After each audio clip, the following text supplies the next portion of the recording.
Hi, நான் சிவகுமார், இயற்பியல் ஆசிரியர், தஞ்சாவூர். நான் ஆல்ரெடி போட்ட டிஎன்இஏ, தமிழ்நாடு இன்ஜினியரிங் அட்மிஷன், அதே மாதிரி ஜேஇ பற்றியான இந்த வீடியோ விஷுவல்ஸ் அதிகமான அளவில் பார்க்கப்பட்டுள்ளது. இது முழுவதுமாக விளம்பரத்துக்காகவும் அல்லது வருமானத்துக்காகவும் செய்வது கிடையாது. மாணவர்களுக்கு பலனுள்ள வகையில், அதே நேரத்தில் இந்த ஸ்டேஜில், இந்த நிலைமையில் மாணவர்கள் என்ன செய்யலாம் அப்படிங்கக்கூடிய ஒரு வீடியோவாக இதை உங்களுக்கு தரேன். சரியாக இப்போ +2 முடிச்சுட்டு இந்த காலேஜில் சேரக்கூடிய ஸ்டேஜில் இருக்கக்கூடிய மாணவர்களுக்கும் சரி, 10ஆம் வகுப்பு முடிச்சுட்டு இருக்கக்கூடிய மாணவர்களுக்கும் சரி, 11 படிச்சுக்கிட்டு இருக்க மாணவர்களுக்கும் சரி, இந்த வீடியோ சரியான ஒரு தெளிவை தரக்கூடிய வீடியோவாக இருக்கும் அப்படின்னு நான் நினைக்கிறேன். இப்போ நம்ம நேரடியாக விஷயத்துக்குள்ள வருவோம்.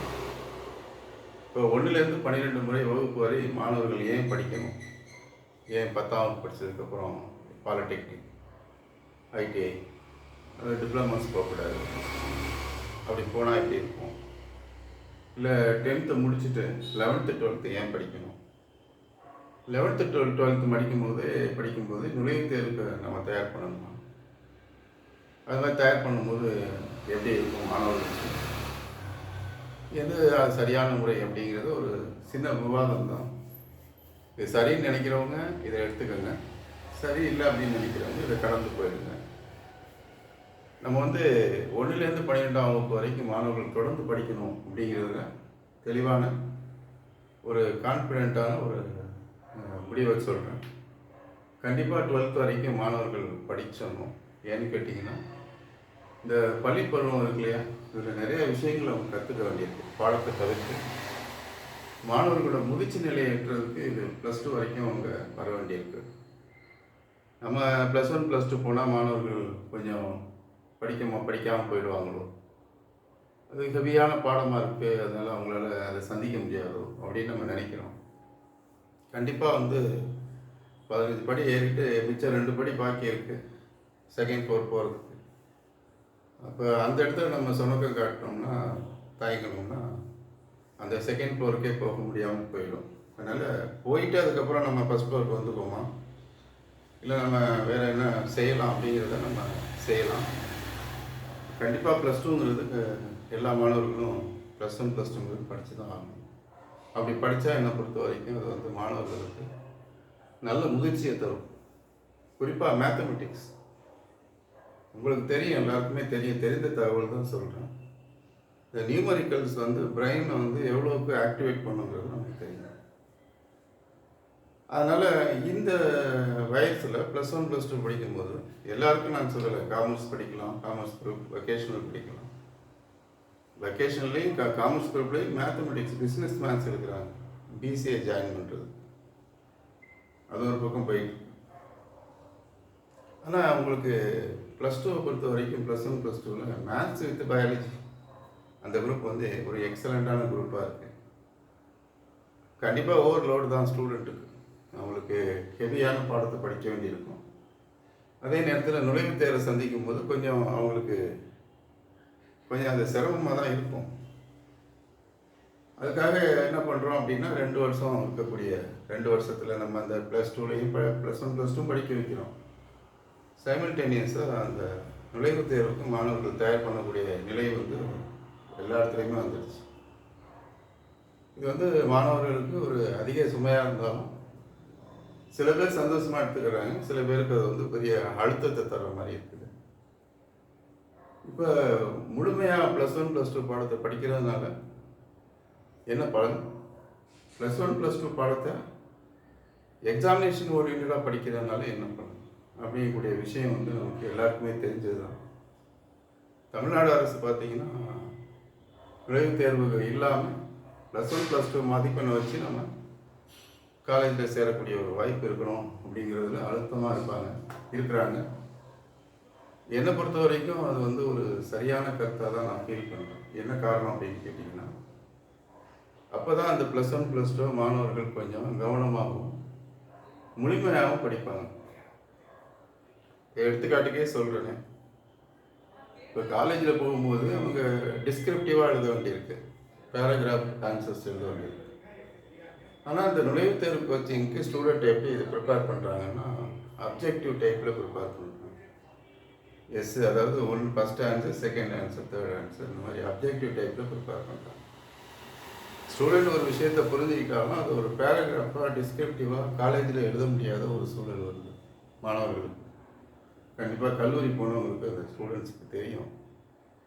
ஸோ அப்போ அரசாங்கம் எதை நோக்கி சொல்லுது அப்படின்னு பார்த்தீங்கன்னா, +1 +2 அவங்க நல்லாவும் படிக்கணும், புரிஞ்சும் படிக்கணும்.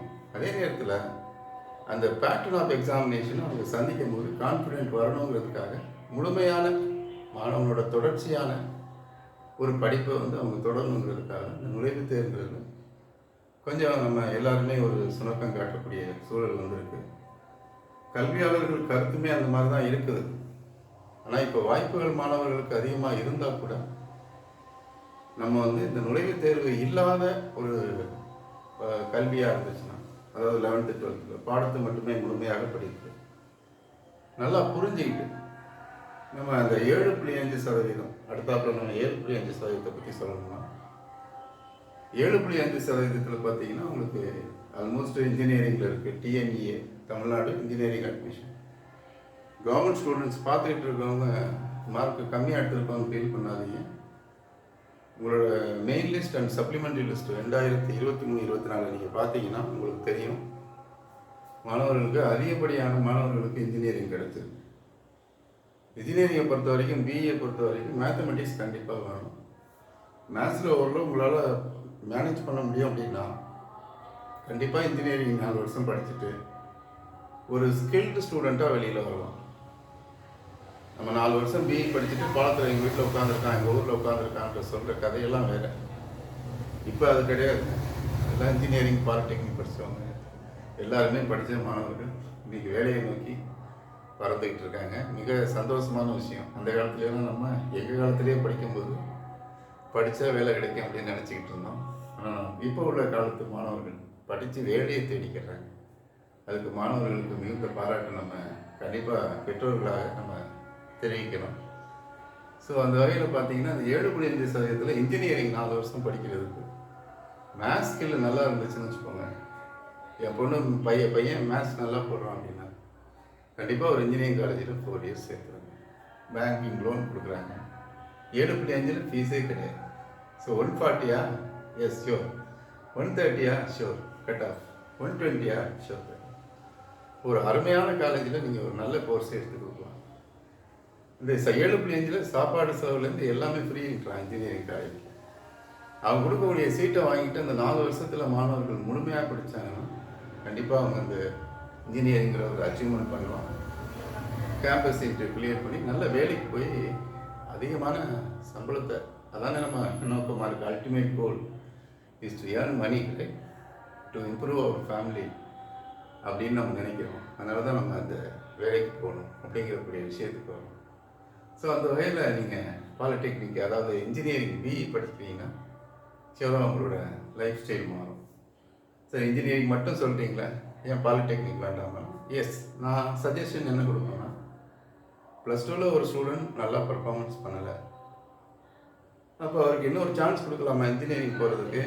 எஸ், அதுக்கு இன்னொரு சான்ஸ் தான் லேட்ரலி, அதாவது செகண்ட் இயரில் பாலிடெக்னிக்கில் போய் சேர்ந்துக்கலாம். செகண்ட் இயரில் பாலிடெக்னிக்கில் சேர்றது மூலமாக அவங்க 2 வருஷம் தான் பாலிடெக்னிக் படிக்கிறாங்க. அந்த 2 வருஷத்தில் மெயின் சப்ஜெக்டை படிக்கிறாங்க. ஃபார் எக்ஸாம்பிள் சிவில் படிக்கிறாங்க, சிவிலை பற்றி படிப்பாங்க. மெக்கானிக்கல் பார்த்தா மெக்கானிக்கல் பற்றி படிப்பாங்க. மற்ற பேப்பர்ஸ் அதிகமாக படிக்க மாட்டாங்க. இப்போ இவங்க முடிச்சுட்டு என்ன செய்வாங்க, ஈஸியாக வேலைக்கு போயிடுவாங்க.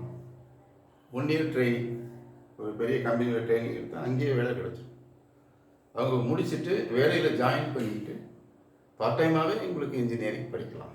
இல்லை சார், எனக்கு நான் பாலிடெக்னிக் நல்லா ஸ்கோர் பண்ணியிருக்கேன், எனக்கு ஒரு நல்ல உற்சாகமாக இருக்குது, நான் இன்ஜினியரிங் செய்கிறேன்னா எகெயின் போய் இன்ஜினியரிங்கில் செகண்ட் இயர் படிக்கலாம். இன்ஜினியரிங் இந்த ஸ்டூடெண்ட்டுக்கும் அந்த +2 முடிச்சுட்டு பிஇக்கு வர்றான் பாருங்கள், அவனுக்கு என்ன வித்தியாசம்னு கேட்டிங்கன்னா, செகண்ட் இயரில் வரும்போது அந்த ஸ்டூடெண்ட் இந்த சப்ஜெக்டை முதல் தடவை சந்திப்பான். எந்த சப்ஜெக்டை, மெக்கானிக்கில் இல்லை சிவிலில் அல்லது கம்ப்யூட்டர் இன்ஜினியரிங். எல்லாமே முதல் தடவை சந்திப்பான். ஆனால் நம்ம பாலிடெக்னிக் போய் எப்படி வந்து சந்திப்பான் அப்படின்னு பார்த்தீங்கன்னா, 2 வருஷம் பாலிடெக்னிக்கில் படிச்சுட்டு போதுமான மெச்சூரிட்டியை ரிசீவ் பண்ணிக்கிட்டு வந்து +2 பாலிடெக்னிக்கில் காலேஜில் சேரும்போது, சாரி இன்ஜினியரிங்கில் சேரும்போது செகண்ட் இயரில் அவனுக்கு வந்து ஒரு பயங்கரமான கான்ஃபிடென்ட் இருக்கும். திருப்பி மறுபடியும் ஒரு இம்ப்ரூவ்மெண்ட் பண்ணுறான் அந்த சப்ஜெக்டை. இந்த லேட்டல் என்ட்ரியில் வர ஸ்டூடெண்ட்டை பற்றி நான் ஒரு விஷயத்த சொல்கிறேன். நிறையா ஸ்டூடெண்ட்ஸ் கேம்பஸ் இன்டர்வியூவில் அவங்க தான் ரொம்ப முன்னாடி ஜாயின் பண்ணுறாங்க. ஃபஸ்ட்டு 2-3 இன்டர்வியூலேயே கிளிக் பண்ணிடுறாங்க. காரணம் என்னென்னா, பாலிடெக்னிக்லேயும் ஸ்ட்ரென்தன் பண்ணிவிட்டு இன்ஜினியரிங்லையும் ஸ்ட்ரென்தன் பண்ணும்போது அவங்க வந்து ஒரு நல்ல வேலை வாய்ப்பை பெறுறாங்க. அதனால் நீங்கள் 11th 12th படிக்கணுங்கிறது மஸ்ட்டு, அதை நம்ம ஸ்டாப் பண்ணக்கூடாது. அதனால் 11th 12th படிக்க வைங்க. அதே மாதிரி என்ட்ரன்ஸ் அப்படிங்கிறது நீங்கள் 2 வருஷம் அவன் படிக்கட்டும், +1 +2 நல்லா ஸ்கோர் பண்ணட்டும். நிறைய பேர் இன்ஜினியரிங் இதுக்கு என்ட்ரன்ஸுக்கு ப்ரிப்பேர் பண்ணுறேன்னு சொல்லிட்டு ஸ்கூலில் மார்க் எடுக்க மாட்டேங்கிறாங்க. நம்ம பாக்கெட்டில் ஒரு 100 ரூபா இருக்குது, அது கீழே விழுந்துருச்சு. எட்டி வந்து 1 கோடி ரூபா பையில் இருக்குது. ஃபஸ்ட்டு நம்ம எதை பிளான் பண்ணணும்? நம்ம பாக்கெட்டில் இருக்க 100 ரூபாய் தானே, அதை போய் ஓடி போய் இதை விட்டுட்டு அந்த 1 கோடி ரூபா எடுக்க போனோம்னா அது நம்ம பணம் இல்லையே, இது ஏன் பணம் இல்லை, எனக்கு கிடைச்ச வாய்ப்பில் அது. அப்போ இந்த வாய்ப்பை நம்ம பயன்படுத்திக்கிறது, நம்மக்கிட்ட என்ன இருக்குது, நம்மக்கிட்ட என்ன மாதிரி நம்மளால் சாதிக்க முடியும், நம்ம என்ன செய்ய முடியும், அதனால் நம்மளால் என்ன செய்ய முடியுங்கிறத நினச்சி கண்டிப்பாக இந்த மாதிரி 10th படிச்சுட்டு இருக்க ஸ்டூடெண்ட்டும் சரி, 11th 12th போகிறவங்களும் சரி, 12th படிக்கிற ஸ்டூடெண்ட்டும் சரி, திங்க் அபவுட் யுவர் ஸ்டடீஸ். நல்லா கான்சன்ட்ரேட் பண்ணி படிங்க. Don't take it is a last opportunity. இது கடைசி வாய்ப்புன்னு நினைக்காது. Every day and every minute is a initial, அதாவது பிகினிங் இன் யுவர் லைஃப்னு நினச்சிக்கோங்க. இன்று தொடங்கினாலே நம்ம எந்த ஸ்டேஜ்லையும் நம்ம சக்ஸஸ் ஆகலாம். யாருக்கு சொல்கிறேன், ஒரு 50 வயசு ஆனால் ஒரு நடுத்தர வயது கொண்டவர் கூட அது அந்த நாள் ஆரம்பமாக கூட இருக்கலாம். அதனால் வெற்றிக்கான ஆரம்பம் எந்த நாட்களாகவும் இருக்கலாம். அதுக்கான முயற்சியை மட்டும் நம்ம பண்ணணும். நான் அடுத்த வீடியோஸில் இதை பற்றி எனக்கு கொஞ்சம் தொடர்ச்சியாக போகிறேன். இதோட நான் ஸ்டாப் பண்ணிக்கிறேன். Thank you very much.